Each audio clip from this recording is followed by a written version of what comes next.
He was 78 years old, his hands trembling slightly as he handed his boarding pass to the flight attendant, only to be told he couldn't sit in business class, despite the ticket he'd paid for. What happened next would bring an entire plane to a standstill as the pilot stepped out of the cockpit and made a decision that no one saw coming. On a crisp morning in September, Daniel Harper stood at the gate of Chicago O'Hare International Airport, clutching a worn leather satchel. His suit was neatly pressed, though slightly outdated, the kind of attire that spoke of a man who valued tradition over trends. At 78, Daniel moved with a careful grace, his steps deliberate but steady. His silver hair was combed back, and his eyes, sharp despite his age, scanned the bustling terminal. He was heading to New York for a long-overdue visit with his daughter, Emily, and her family. It was a trip he'd planned meticulously, saving for months to afford the business-class seat that would make the journey more comfortable for his aching joints. Daniel had always been a planner. As a retired accountant, he'd spent decades balancing books, ensuring every number added up. This trip was no different. He'd double-checked his reservation, confirmed his seat for a window seat in business class, and packed light to avoid any hassle. The ticket was a splurge, but he'd earned it. After years of frugality, this was his gift to himself. A few hours of comfort on a flight that symbolized more than just travel. It was a bridge to reconnecting with his daughter after years of distance. At the gate, Daniel joined the line for boarding.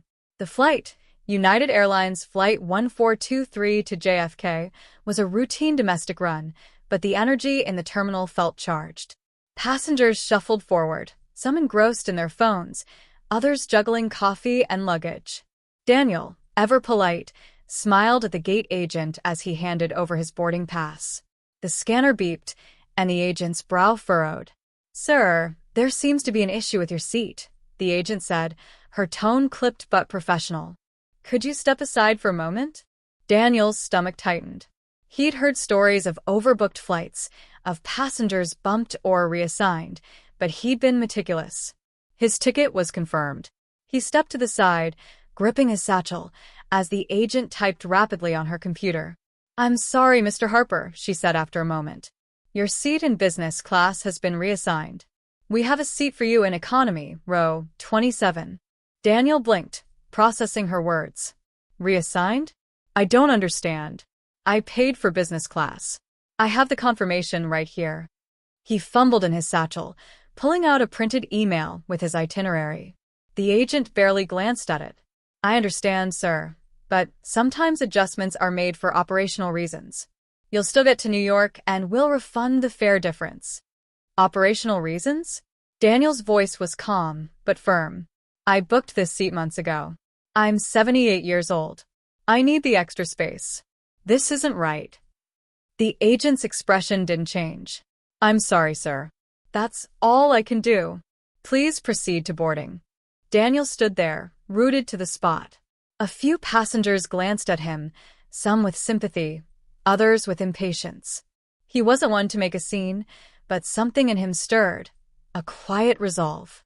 He'd worked too hard, planned too carefully, for this to be dismissed. He took a deep breath and walked toward the jet bridge, his mind racing. On the plane, the business class cabin was a world apart from economy. Wide seats, ample legroom, and a sense of calm contrasted with the cramped rows further back. Daniel approached seat 4A, where a younger man in a tailored suit was already settled, typing on his laptop. The flight attendant, a woman in her 30s with a practiced smile, intercepted him. "Sir, your seat is an economy," she said, gesturing toward the back. "Row 27, seat C." Daniel's voice was steady, but carried a weight that made the attendant pause. "This is my seat. I paid for it. I'd like to know why I was moved." The attendant's smile faltered. "I'm sorry, sir, but we had to accommodate another passenger. Please take your assigned seat." The man in 4A looked up briefly, then returned to his laptop, uninterested. Daniel stood his ground, his satchel still in hand. "I'd like to speak to someone in charge," he said. The attendant hesitated, then nodded. "I'll get the lead flight attendant. Please wait here." Moments later, a senior flight attendant approached, her badge identifying her as Karen. She listened as Daniel explained his situation, his voice measured but resolute. Karen checked her tablet, her expression unreadable. "Mr. Harper, I understand your frustration," she said. "But the decision was made by the gate team. We need you to take your seat in economy so we can proceed with boarding." Daniel's jaw tightened. "I'm not trying to cause trouble, but I paid for the seat. I'm not moving until I understand why I was bumped." A murmur rippled through the nearby passengers. Some craned their necks to watch, while others pretended not to notice. Karen's face hardened. "Sir, if you don't comply, we'll have to involve security." The word security hit Daniel like a slap. He'd never been in trouble in his life. He'd paid his taxes, followed the rules, raised a family. Now, at 78, he was being treated like a problem. His hands trembled, not from fear but from a quiet anger. He looked at Karen, then at the man in 4A, who still hadn't looked up. Before Daniel could respond, a new voice cut through the tension. "What's going on here?" All eyes turned to the front of the cabin. A man in a pilot's uniform stood at the entrance, his cap tucked under his arm.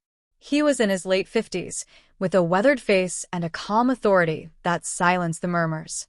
His name tag read Captain James Ellison. Karen quickly briefed him, her tone professional, but tinged with frustration. This passenger was reassigned to economy, but is refusing to leave business class. Captain Ellison looked at Daniel, then at the tablet Karen handed him. He scrolled through it, his expression unreadable. Then he turned to Daniel. "Mr. Harper, is it?" "Yes, sir," Daniel said, meeting his gaze. "Mind telling me your side of this?" Daniel recounted the story, his months of planning, the business class ticket, the abrupt reassignment with no clear explanation. His voice was steady, but there was a quiet dignity in his words that made the captain listen closely. Ellison nodded, then turned to Karen. "Who's in seat 4A?" Karen hesitated. "A priority passenger, sir. Corporate account." Ellison's eyes narrowed slightly. "And Mr. Harper's ticket?" "Fully paid. Business class, confirmed," Karen admitted. The captain handed the tablet back to her. "Hold on a moment." He stepped away, pulling out his radio and speaking in a low voice. The cabin was silent, every passenger watching. The man in 4A finally looked up, his expression a mix of curiosity and annoyance.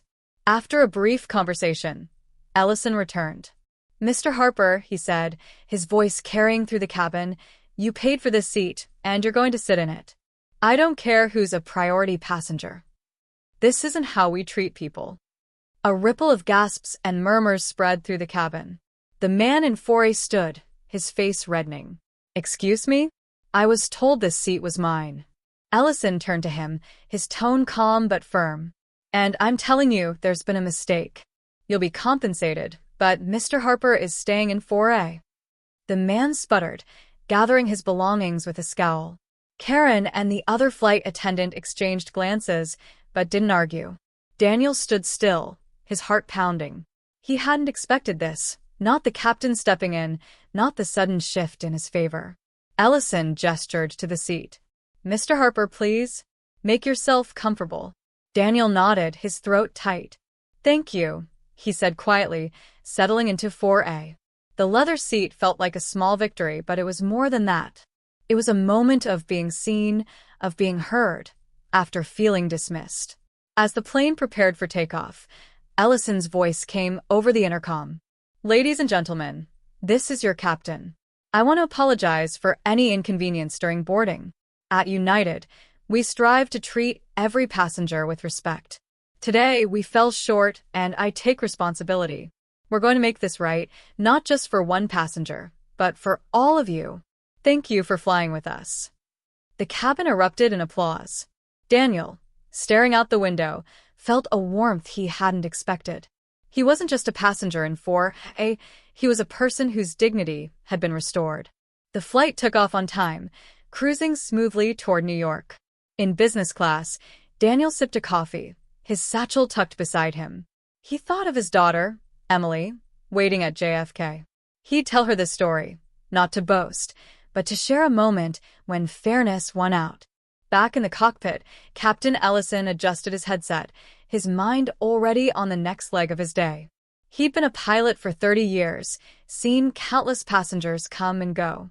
But today, he'd made a choice, not just to fix a mistake, but to remind everyone on board that sometimes doing the right thing matters more than following protocol. In economy, the man from 4A sat in row 27, his laptop open but his mood sour.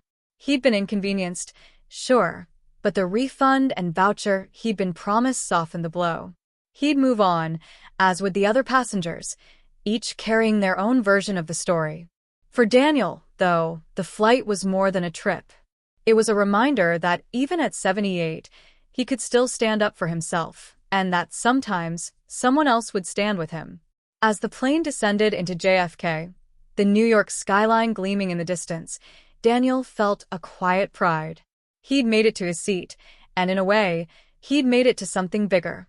A moment of justice, however small, in a world that often overlooked people like him. The plane touched down, and as passengers began to disembark, Daniel caught Captain Ellison's eye. The pilot gave him a nod, a silent acknowledgement. Daniel nodded back, then stepped off the plane, ready to see his daughter and tell her a story she'd never forget.